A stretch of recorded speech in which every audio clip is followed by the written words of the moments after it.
Good morning, everyone. I'm Kristin. It's so good to be with you, or with you kind of in your living room, in your house, wherever you're watching this morning. I heard it described recently that we have been in a pressure cooker as a nation, as a people, as a church, and that feels real, right? And it feels like in recent months, things have just kind of exploded. And there's all sorts of shrapnel everywhere. Emotional, social, relational, racial, beginning with COVID-19 and then continuing with all of the racial injustice and social unrest that we're experiencing right now. And it feels a little bit like everyone is telling everyone what to do about everything all the time. At least that's kind of been what I've observed. And it feels a little bit like in the beginning of quarantine, what we saw was kind of a collective unity, a willingness to stay home, save lives, show mercy, protect one another. And then it just, the longer it lasted, it moved to kind of this cynicism and frustration and suspicion and even accusation and division. And then we had these awful murders in a really quick succession that happened first with Ahmaud Arbery and then Breonna Taylor and then George Floyd, spurring a cultural movement toward racial equality and reconciliation that's unlike anything I've seen in my own lifetime. And we've seen many people respond with love, advocacy, passion, and empathy. And then on the flip side, we've also seen so much divisiveness and violence and polarizing conversations and statements on every end of the spectrum, and just so much hatred and arguing. And if you're like me, maybe you've wondered, like, if Jesus was here, not just here in us, in the spirit, but here in the flesh, and he was just going to sit us all down for a big fireside chat to talk about all of this, what would he say? What would he have to say to us? I would for sure want to be in that conversation. But then I think, what would he say to us? What has he said to us? There are so many layers and so many scriptures that we could dive into together. So admittedly, this passage today is just going to be one small layer for us to consider, but I think it's really important. As we continue in our series in the book of Matthew, the passage that we're in today has just felt so timely as I've studied it and considered it this week. So let's just do kind of a quick context review before we dive in. Right now we're in the Sermon on the Mount, and the Sermon on the Mount essentially builds on itself over 3 chapters. So Matthew chapter 5 is essentially about the extraordinary character that Jesus calls us to as his followers, this call to being different and living differently in the world. Chapter 6 is all about kind of our hidden, simple life as Jesus followers, and doing things not just to be seen or praised, but doing them simply to honor the Lord and be obedient. And both of these chapters emphasize the importance of separation from our life before Jesus, because now we're in his family, so we live like it. And then we get to chapter 7, which is where we are today. And this idea is introduced that although there is a really significant boundary between the life of a Jesus follower and the rest of the world, the boundary that exists is not like this big concrete wall. It's more kind of like a blurry, fluid thing that is permeable, because it turns out we live in and among the world. And so in chapter 7, Jesus helps us navigate that permeability. So if you have a Bible in your house, on your couch, wherever, open with me to Matthew chapter 7. We're going to read verses 1 through 6, and then we'll kind of go back and break them down. Chapter 7, verse 1 says this: "Do not judge, so that you won't be judged. For you will be judged by the same standard with which you judge others, and you will be measured by the same measure you use. Why do you look at the splinter in your brother's eye, but don't notice the beam of wood in your own eye?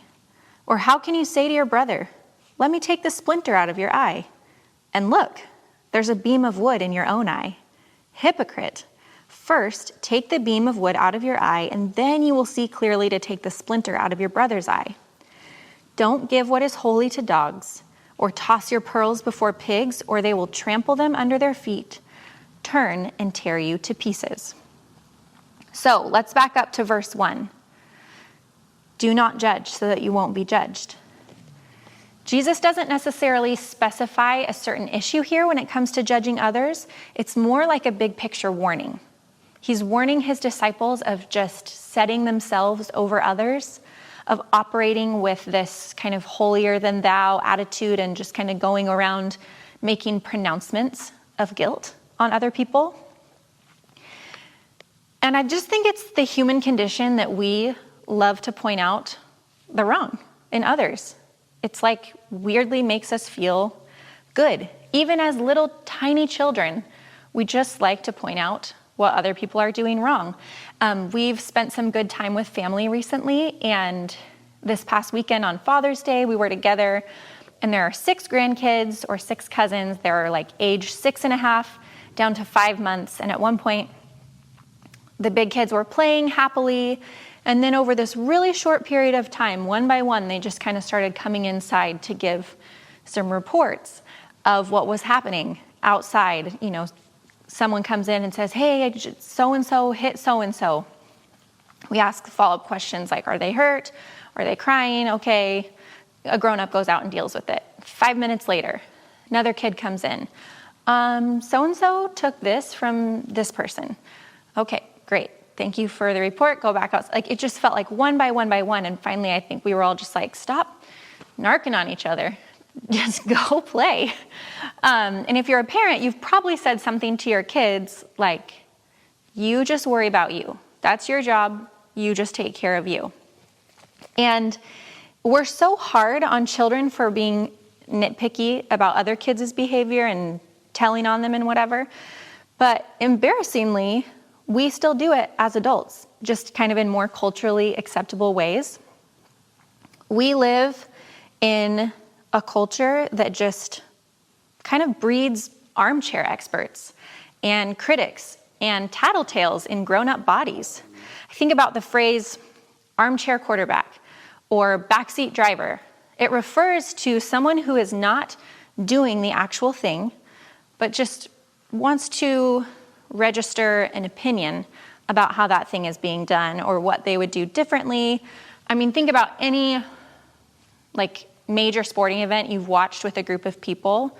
So much of the sporting event is the group picking apart what they would do differently. That was a dumb call, or that was the worst play. They should have done this. I would have done that. But like, are we the coach? No. Are we a player on the team? Nope. Have we ever trained anywhere near professional status? Something? No. And yet we just criticize like we know better. And at a way deeper level, so much of our society functions in kind of this constant state of evaluation. Take even just everything that happens on the internet, for example, likes and comments and followers and ascribing value or lack of value based on our opinions of one another. Everyone is an expert these days. Everyone knows what everyone else should be doing. It reminds me of a Michael Scott quote from The Office, which I love, where he says, Wikipedia is the best thing ever. Anyone in the world can write anything they want about any subject, so you know you are getting the best possible information. We laugh at it and know that it's kind of silly, but isn't that kind of what Facebook and Twitter and things like that have become? Anyone can say anything about anything. And oftentimes, although some of it can be so helpful and encouraging and life-giving, I find that a lot of it just spreads contempt and judgment and criticism. The judgmental spirit has become so normalized, and yet at the same time, no one wants to be judged. Jesus here is, as per usual, calling us up and out of the weeds of viewing others through the lens of contempt and condemnation and criticism, and challenging us mainly to focus first on ourselves. You worry about you with repentance and confession and humility, so that what translates the very most in our relationships is love and empathy and compassion. Jesus is warning us that if we live as a critic and posture ourselves as a judge over other people, we are essentially inviting others and God himself to criticize and judge us by that same measure. One commentator says this: when disciples have developed this critical, condemning attitude as a pattern of life, they have forced love out of their relationships with others. The kind of love that Jesus offers enables his disciples to give what is good to others, not to condemn them. If we don't have that love, but instead have vindictive condemnation in our hearts, we demonstrate that we really do not know God's mercy and forgiveness. Jesus isn't telling us not to be critical thinkers or not to discern good versus evil. More on that in a few minutes. But he is warning us against just that ongoing natural human condition of pointing out all the faults in other people. So Jesus then goes on in the next couple of verses to use hyperbole to give us a picture of what this looks like. He moves from a command in the first section, do not judge or you will be judged, to approaching this from another angle and asking a question, probably rhetorical, about why. Why are we doing this? So if you take a look at verse 3, it says this: why do you look at the splinter in your brother's eye, but you don't notice the beam of wood in your own eye? Or how can you say to your brother, let me take the splinter out of your eye, and look, there's a beam of wood in your own eye? Hypocrite, first take the beam of wood out of your eye, and then you will see clearly to take the splinter out of your brother's eye. In someone else, there's a tiny splinter, a speck of sawdust, something, whatever it is, we know it's small because it fits in their eye. In contrast, the word for the log or the plank in our own eye refers to like a big piece of timber, some type of support beam that would have been used in the floor or the roof of a house. Where I'm standing right now, there's all sorts of beams in our sanctuary. Some are probably structural, but they're huge.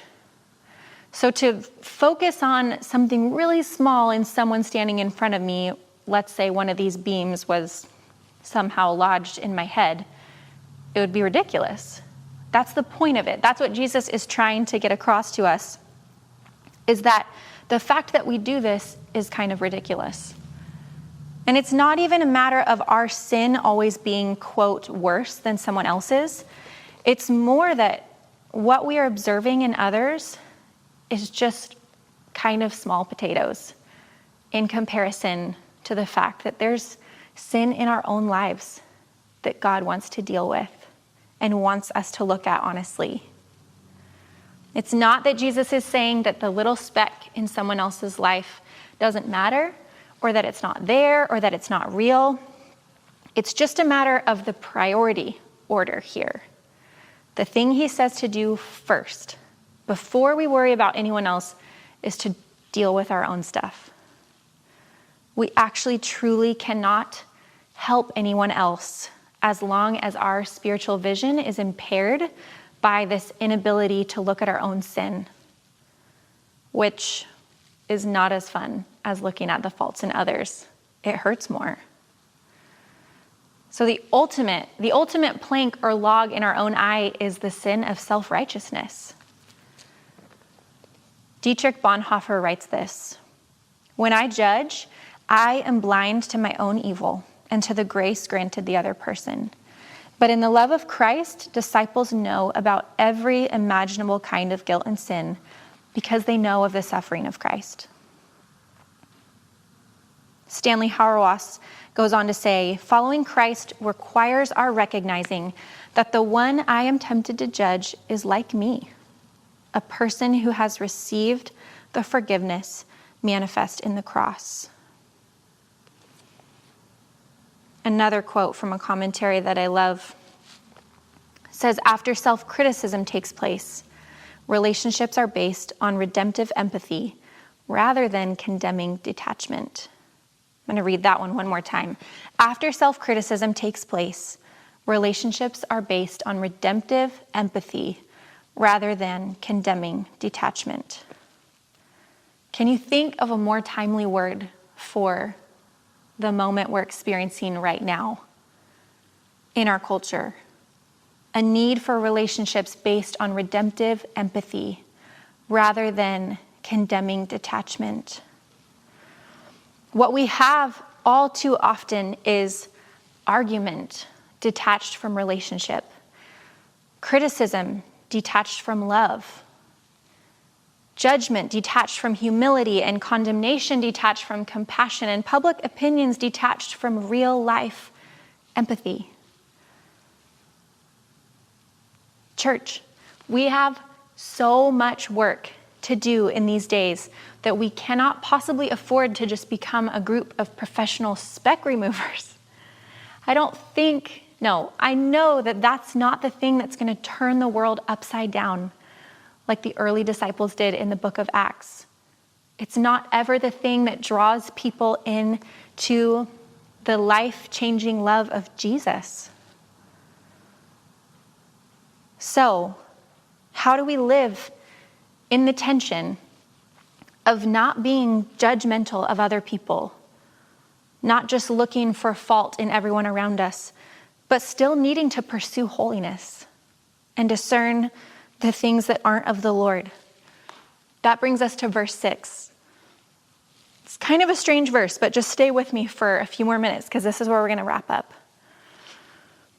Jesus says, don't give what is holy to dogs or toss your pearls before pigs, or they will trample them under their feet, turn, and tear you to pieces.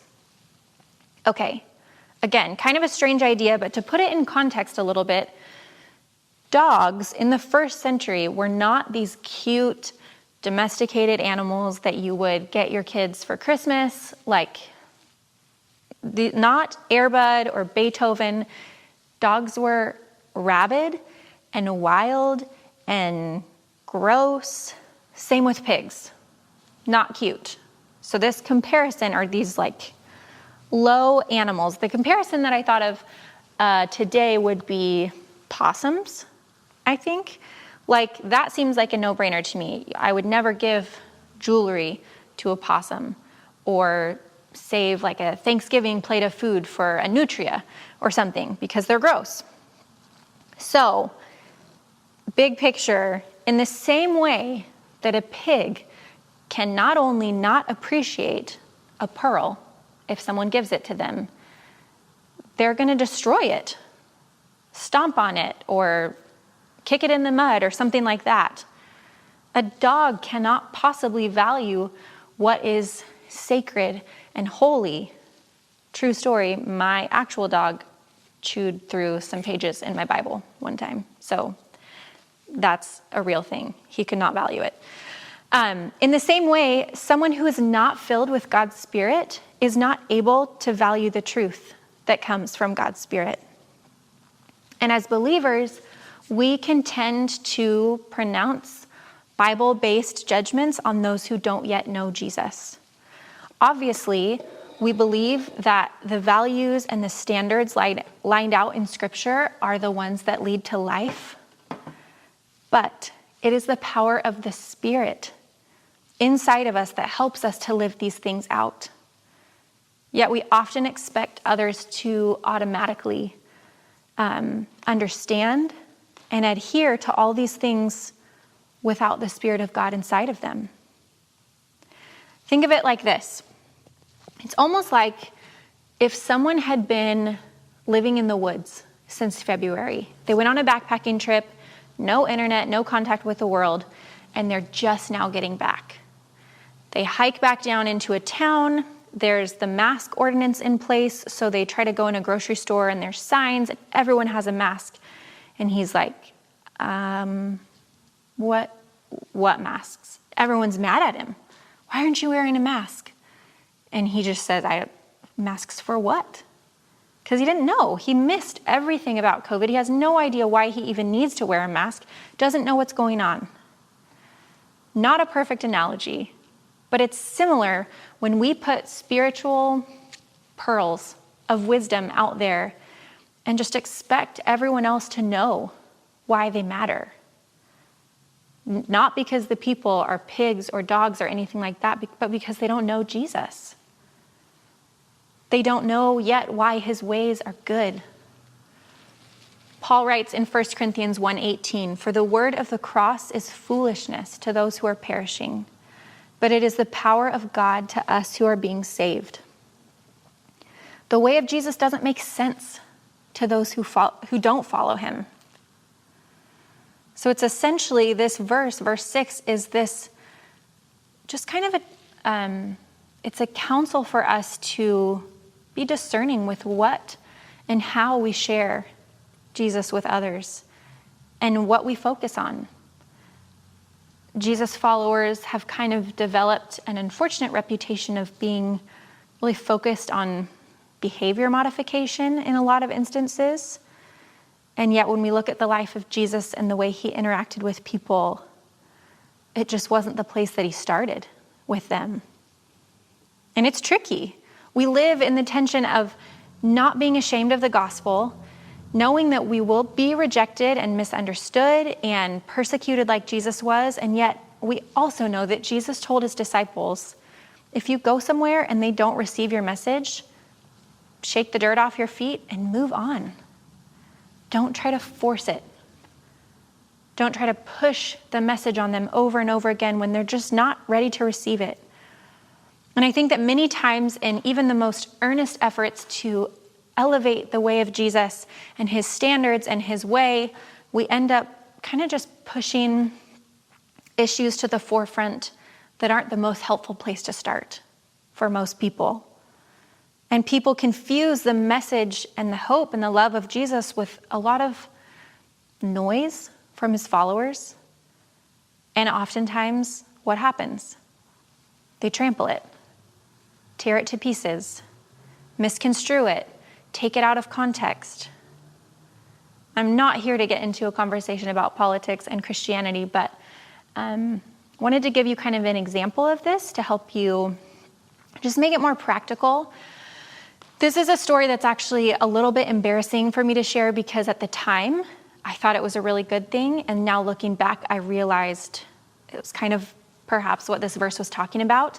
When I was in college, so this would have been in like 2009, I spent a semester in Colorado at a leadership institute with a bunch of other young adult aged students. It was awesome. And for one of our classes, one of the kind of projects that we did was to team up with a pro-life organization whose main goal was to go around to secular university campuses. In our case, we went to the University of New Mexico and start conversations about the importance of life, to talk about abortion, to talk about the value of unborn life. But the way that we did it was to show up on the campus with this 3-sided 10-foot display with all these statistics and pictures of aborted babies. Some were really graphic, to kind of use shock value to hope that people would stop and come and have a conversation with us. And again, at the time, I thought I saw value in it and we had some good conversations, but in many of the instances, people were very mean and not enjoyable to talk to, and the conversations didn't feel helpful. And looking back on it now, I kind of think, yeah, if I was just on that campus and I didn't know the Lord or have a reason to care about what he valued and people showed up with these giant posters, I don't know that I would have been receptive either. And since then, I've come to think, I think there are a lot of different ways that would be better to have that conversation, to talk about the issues surrounding abortion and pro-life and all of that. And that's not like the issue that I'm going to land on today. I just wanted to give that as an example that maybe what I thought was going and spreading a really important message, which it was, I don't know that anyone wanted to follow Jesus because of that. And looking back and going forward, I want to do things differently. John 3:16 is a familiar verse for most of us. And I love the way that the Message paraphrases John 3:16 and 17. It says, "This is how much God loved the world. He gave his son, his one and only son, and this is why, so that no one need to be destroyed. By believing in him, anyone can have a whole and lasting life. God didn't go to all the trouble of sending his son merely to point an accusing finger, telling the world how bad it was. He came to help, to put the world right again." Jesus didn't come as a conquering king or a forceful king. People wanted him to be. They wanted him to take over, but he came as a servant to all. And I pray that someday Christians will be known less for our judgments and hypocrisy, as Jesus warned about, and more as those who are quick to listen and slow to speak and slow to become angry in a world that is quick to speak and slow to listen and understand and quick to become angry and judgmental. So as we wrap up, I just want to give you a few questions to kind of reflect on as you think about how this might play out in your own life. Consider these. Do I often view others with a critical spirit? How do I talk about other people? How do I think about them? Do I spend more time trying to make other people more like Jesus, or letting Jesus make me more like him? If I asked a non-believer to answer honestly, would they characterize my life as judgmental or as holy but immensely loving? To close, I'm going to read our passage from today, Matthew 7, 1-6, in the Message. It's just another way to think about what we've just talked about. Don't pick on people. Jump on their failures, criticize their faults, unless, of course, you want the same treatment. That critical spirit has a way of boomeranging. It's easy to see a smudge on your neighbor's face and be oblivious to the ugly sneer on your own. Do you have the nerve to say, "Let me wash your face for you," when your own face is distorted by contempt? It's this whole traveling roadshow mentality all over again, playing a holier-than-thou part instead of just living your part. Wipe that ugly sneer off your own face, and you might be fit to offer a washcloth to your neighbor. Don't be flip with the sacred. Banter and silliness give no honor to God. Don't reduce holy mysteries to slogans.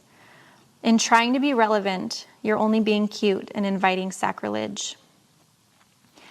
Friends, it starts with us, with letting God do the work in us first, and then from there, releasing us as his ambassadors of hope and love, and as servants in a hurting world.